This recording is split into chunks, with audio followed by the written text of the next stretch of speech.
This is a satire video guys. जिसको नहीं समझता सटायर, हम मजाक कर रहे हैं मर्यादा में रह के।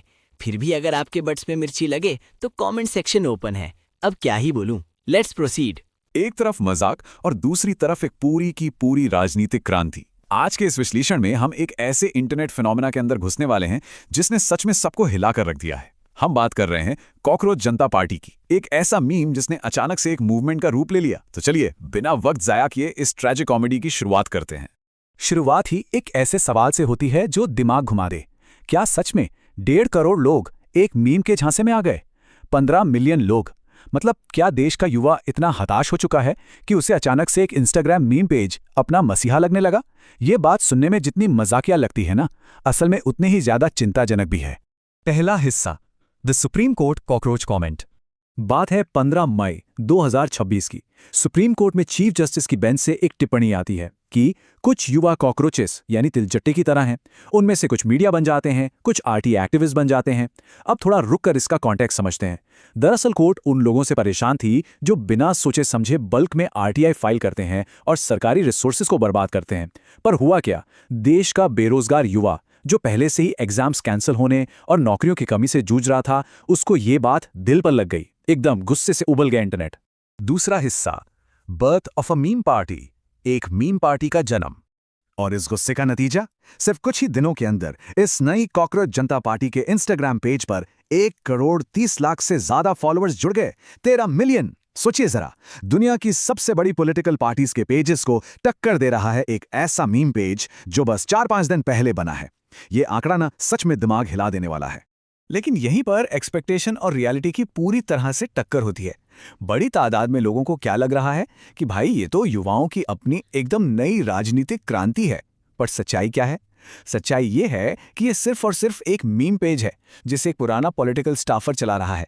ये कोई ग्राउंड लेवल मूवमेंट नहीं है, बस एक पूरी तरह से बनाया गया डिजिटल इल्यूजन है, एक छलावा। तीसरा हिस्सा, रोस्टिंग द अब्सर्ड मैनिफेस्टो। अब जरा इनके एंट्री रूल्स ध्यान से सुनिएगा।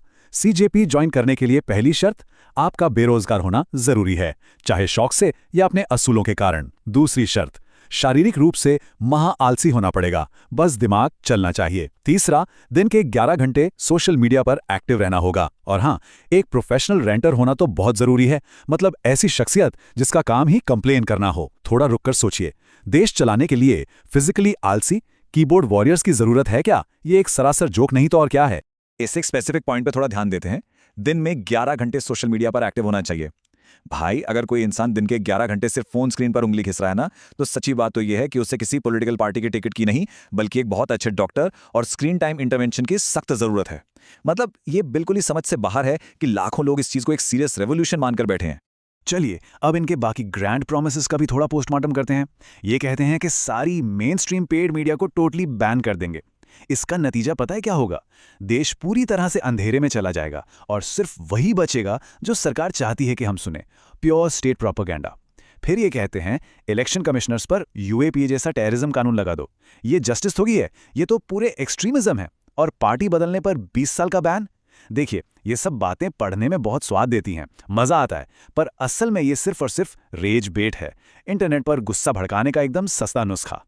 इनका एक और बहुत बड़ा वादा है, पार्लियामेंट में 50% वुमेन रिजर्वेशन देना।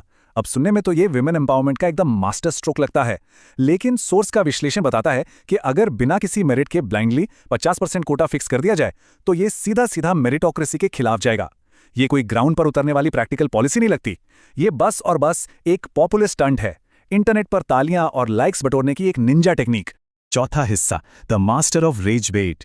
अब देखिए पर्दे के पीछे कौन है। इस पेज का फाउंडर कोई परेशान भटकता हुआ युवा नहीं है, बल्कि एक 30 साल का सीजन प्रोफेशनल है जिसने 2020 से 23 तक एक मेजर पॉलिटिकल पार्टी के लिए सोशल मीडिया मैनेज किया है। टाइमलाइन देखिए, 15 मई को सुप्रीम कोर्ट का कॉकरोच वाला कमेंट आता है और ठीक अगले दिन 16 मई को सीजेबी लॉन्च कर दी जाती है। टाइमिंग देख रहे हैं? ये क्लियर कर देता है कि ये कोई आम लोगों की क्रांति नहीं है। ये पूरी तरह से एक हाईली ऑप्टिमाइज्ड पेशेवर पॉलिटिकल मार्केटिंग स्टंट है जिसने बहती गंगा में हाथ धोए हैं। पर यहां थोड़ा ठहर कर सोचने की जरूरत है। आखिर ये सब हो क्यों रहा है? अचानक से लाखों लोग एक पूरे कॉमेडी पेज के पीछे ऐसे अंधों की तरह क्यों चल पड़े हैं? और यहीं से ना इस पूरी कॉमेडी के पीछे छुपी एक बहुत ही गहरी और दुखद कहानी शुरू होती है। पांचवा हिस्सा, डेस्परेशन ऑफ द यूथ, युवाओं की हताशा। सोर्स मटेरियल बहुत क्लियर ढंग से इस बात पर जोर देता है कि आज के पॉलिटिकल सिस्टम में एक बहुत बड़ा खालीपन, एक वॉइड आ चुका है। एक तरफ लोग सरकार की खामियों से इरिटेटेड हैं और दूसरी तरफ जो ऑपोजिशन है वो पूरी तरह से थका हुआ और असफल लग रहा है। और सच बात है, जब विश्वास करने लायक कोई लीडर ही ना बचे तो एक बहुत बड़ा वैक्यूम बन जाता है। उम्मीद टूटने लगती है और डूबते को तिनके का सहारा होता है ना। बस उसी आखिरी तिनके की तरह इस वैक्यूम को भरने का और लोगों के गुस्से को चैनल करने का नाटक ये मीम पेज खेल रहा है। सोर्स की एक लाइन है जो बिल्कुल दिल को छूती है। समस्या यह है कि जब युवाओं को बार बार झूठी उम्मीद दी जाती है और उनको निराश किया जाता है तो अंत में वो ये मानना ही छोड़ देते हैं कि कुछ कभी बदल भी सकता है। और मेरे हिसाब से यही इस पूरी कहानी की सबसे बड़ी ट्रेजेडी है। 1.4 बिलियन लोगों का इतना विशाल देश इंस्टाग्राम की रील से तो डेफिनेटली नहीं चल सकता। जिस दिन ये मीम पेज वाला अजीब इल्यूजन टूटेगा ना, उस दिन उन करोड़ों फॉलोअर्स की बची खुची उम्मीद भी पूरी तरह से चूर चूर हो जाएगी। तो इस पूरे एक्सप्लेनर के अंत में ये एक ऐसा सवाल है जो सच में अंदर तक छुपता है। क्या सिस्टम और हालात सच में इतने बिगड़ चुके हैं कि अब एक इंस्टाग्राम मीम पेज ही वो आखिरी चीज बचा है जिस पर देश का युवा विश्वास कर सके? इस सवाल को अब अपने साथ रखिए और ठंडे दिमाग से सोचिएगा।